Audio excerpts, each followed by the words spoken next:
Hey, Discipler team. Just wanted to send you guys this little Tuesday tip and want to talk about the idea of reciprocity. Oftentimes I remember seeing small group leaders sometimes who were hard to pursue, hard to connect with, hard to get them to connect with the community. And I remember years ago we had this small group leader who was a student leader. He got saved in the ministry, then he came on staff, and he said, all these years I have been horrible with my small group or my resource leader, my cohort leader. He's like, don't connect with them. He did do a decent job connecting people with the community, but he said, man, I just never really gave them attention, priority, or pursue them in any way. He said his intern year, he said, I realized I needed to change that. And so he started to intentionally pursue that leader in his life. And you know what happened?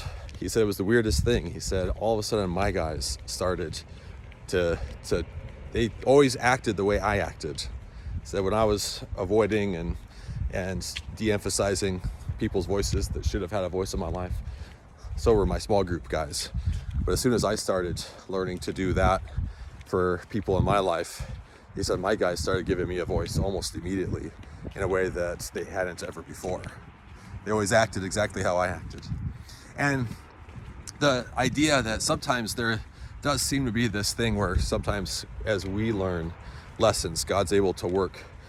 What he does in us, he's able to do through us. And sometimes there is this freedom for God to be able to say, okay, now I can bless that attitude, that approach, that strategy. As you guys are out there this week, wherever you're at, make sure that you are to your cohort leader what you want your small group to be to you. Make sure that in this season, whether your guys or girls are too busy right now for you, that's okay. Have time with each other, love each other, minister to them, and draw your students to that community. Oftentimes we see that there's seasons to pursue our guys and invite our cohort into that. And there's other times to pursue our community and invite our small group members to come and be part of what that is. And this is definitely one of those seasons where it's probably better to pursue the people in your community and invite the people in your small group into that.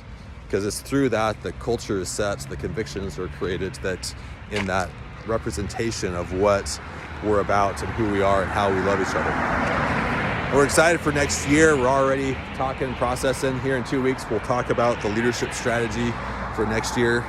But we're in a place where we're just like, okay, we need people who are committed, excited, energetic about the vision.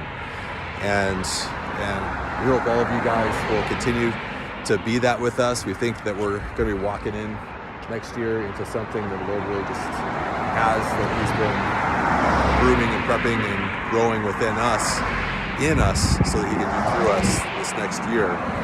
But there's the idea of being a disciple maker is that's a kingdom thing. And we are here just to help. We are here just to resource, to equip. But we can only help as much as you guys give us the ability to.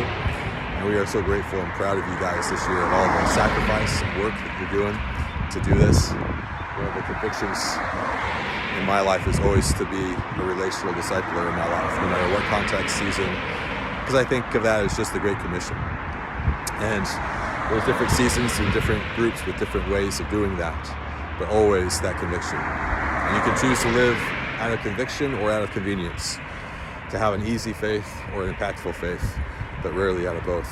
So let's be a community that work out of conviction, that pursue each other, pursue your leaders, and model that community that we're inviting people to express with each other and with us.